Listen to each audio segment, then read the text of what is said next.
Every empire begins with a spark, a vision, a leader, a belief that their destiny is different. Rome believed it was chosen by the gods. Spain believed its ships carried divine purpose. Britain believed it ruled by right of civilization.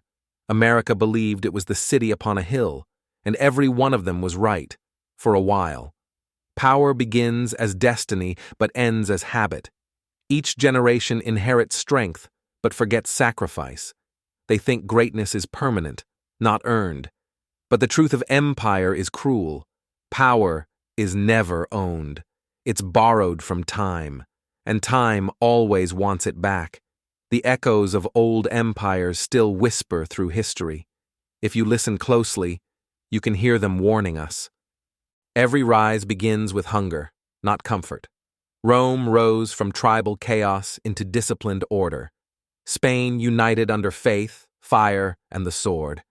Britain turned its foggy islands into a trading giant. America harnessed the frontier, industry, and innovation. These were builders, not borrowers. Their people believed in creation, not consumption. Work was honor. Debt was shame. Empires rise when they produce more than they spend, and fall when they reverse that equation. In this early age, money is real, and so is morality. Leadership is service, not spectacle. Armies fight for purpose, not profit. But every generation further from the struggle forgets the cost. And that forgetting is where decline begins. Then comes the shine, the era of abundance. The markets boom, the palaces glitter, and art flourishes. Prosperity blinds even the wisest minds. Rome filled its temples with gold and feasts.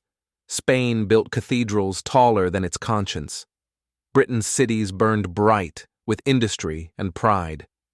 America filled skylines and screens with dreams. Luxury becomes proof of success, not a warning sign. Citizens begin to chase comfort, not contribution. The values that built the empire fade into nostalgia. The discipline that made it powerful turns into indulgence. Every empire has its golden moment, right before dusk, and the crowd always believes it will last forever. But prosperity is the quiet prelude to decay. Expansion is intoxicating. It feels like proof of invincibility. Rome's legions marched endlessly outward. Spain sailed west until it found the edge of the world. Britain stretched its flag across continents. America built bases, allies, and debts across oceans. But expansion is never free. The cost of control rises faster than the wealth it brings. Empires mistake momentum for strength. They think the map defines their power, not their foundation. But the bigger the empire, the more fragile it becomes. It takes more to maintain than it earns. And every new conquest plants a seed of exhaustion. Greatness spreads thin until it finally tears. The borders of empire always grow faster than its wisdom. When wealth stops growing naturally, it must be manufactured, and so begins the game of numbers. Rome diluted its silver coins to fund its wars. Spain flooded Europe with gold until it became worthless. Britain borrowed from tomorrow to win today, and America prints what it cannot produce. The currency becomes a mirror, showing confidence, not value. Politicians promise prosperity on borrowed time. Economists invent theories to justify illusions. But debt is the most ancient predator of empires. It grows quietly, feeding on denial. Until one day, the interest alone consumes the future. Debt turns kings into servants and nations into dependents. And once the money dies, the myth dies with it. Every empire has a fiscal reckoning. Ours is coming. When wealth pools at the top, resentment floods the bottom.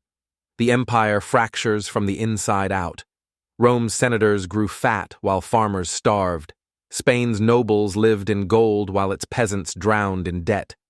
Britain's elite owned half the earth, yet fed its workers crumbs. And America's middle class slowly disappears into memory. Empires don't fall from enemies. They rot from inequality. The poor lose faith, the rich lose restraint, and trust collapses. The same streets that once echoed with pride now echo with protest. Culture divides, facts fragment, loyalty fades. When the common identity dies, the empire's heartbeat stops. Flags still wave, but they mean nothing. Division, once it begins, is irreversible. No empire survives when its citizens turn on each other. The final stage begins with arrogance. Every empire believes its collapse is impossible. Rome called itself eternal until the gates burned. Spain said its empire was chosen by God. Britain believed it civilized the world. America believes it leads the free world. But history humbles everyone eventually. The stronger the pride, the harder the fall. When leaders confuse dominance with destiny, decline begins. The empire celebrates its image, not its integrity. Institutions decay, but ceremonies continue. The public still cheers, because admitting decay is painful. Illusions replace honesty, and spectacle replaces truth. And by the time the empire realizes it's mortal, it's already dying. Money is trust, and trust is fragile. When Rome's silver vanished, its faith did too. When Spain's gold became abundant, it lost meaning. When Britain's pound broke, the crown followed. And today, the dollar stands where they once stood. Once money becomes paper, and paper becomes belief, the system survives only on confidence. But confidence is the first casualty of decline. Inflation isn't a glitch, it's a confession. It says the empire no longer creates enough to sustain itself. Value turns into vapor, and citizens turn to survival. Markets dance, leaders promise, people hope, all in vain. Every hyperpower dies not by invasion, but by devaluation. The collapse of currency is the collapse of identity. When the money lies, everything else follows. Every empire learns to distract its people. Rome had bread and circuses, cheap food and grand shows. We have dopamine and screens. The methods evolve, but the purpose doesn't. Distraction keeps rebellion asleep. As long as citizens are entertained, they don't ask questions. Empires trade truth for convenience, virtue for comfort. Bread once fed the body, now entertainment feeds the ego. The more meaningless life becomes, the louder the noise grows. Distraction becomes the national drug, and silence the rarest luxury.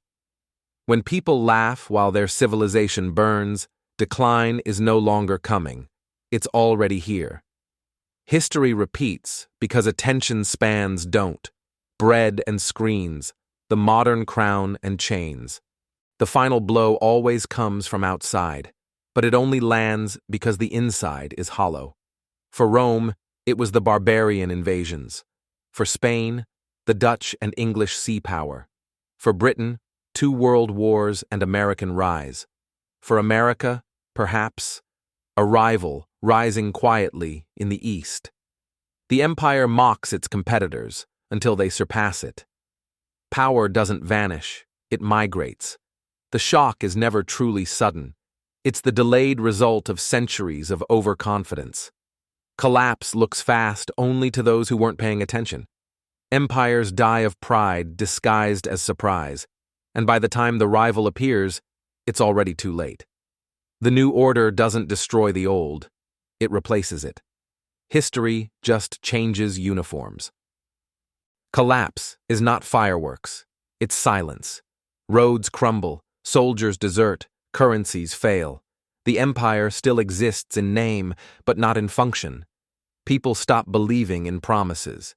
Loyalty turns to survival, and leaders lose the crowd. Rome's marble turned to ruins. Britain's ships turn to rust. America's glass towers may stand, but who will own them? Decay doesn't announce itself. It creeps in slowly. Each institution that fails removes one brick from the wall. Collapse happens gradually, then suddenly. History doesn't record the whispers before the fall, only the crash. And by the time historians explain why it happened, the world has already moved on. Empires die twice, first in spirit, then in structure. The ruins always outlive the rulers. When the dust settles, memory fades. The monuments stand as echoes, not triumphs. Rome became a museum, Spain became a tourist attraction, Britain became nostalgia. What will America become? The people adapt. They always do. Life continues, but pride doesn't. The lessons of collapse are buried under convenience. The next generation sees ruins, not warnings. They forget that their ancestors believed it would last forever. History turns tragedy into trivia. The empire's story becomes just another documentary. And as the new world rises, the old one becomes a lesson no one reads. The silence after empire is the sound of forgetfulness. But from ashes, something new always grows. Rome's fall gave birth to Europe's nations. Britain's fall paved the way for America's dominance. The next empire is already forming, unseen, uncelebrated. The cycle never ends, because human nature doesn't. Every generation believes it's different. Every civilization thinks it has evolved past history. But evolution cannot erase ego. We are creatures of ambition, and ambition builds and destroys. The phoenix always rises, but always forgets the fire. The cycle is eternal. Rise, prosper, decay, collapse, renew. We are not victims of history. We are its authors. And yet, we never change the ending. The new world will laugh at our fall until it repeats it. That is the rhythm of civilization. We stand at the turning point once again. The pattern is not hidden, it's glowing. Debt, division, distraction, decline, the four signals of doom. They've appeared before every fall in history. The signs are not new, only the technology is. We scroll through the end of empire in real time. But knowledge is our one advantage. If we understand the pattern, we can alter the outcome. If not, we'll vanish like those before us, proud, blind, and loud.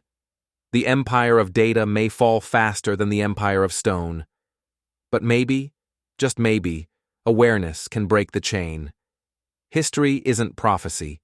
It's a mirror. The future belongs to those who dare to look into it. The question isn't whether America will fall. It's whether humanity will finally learn.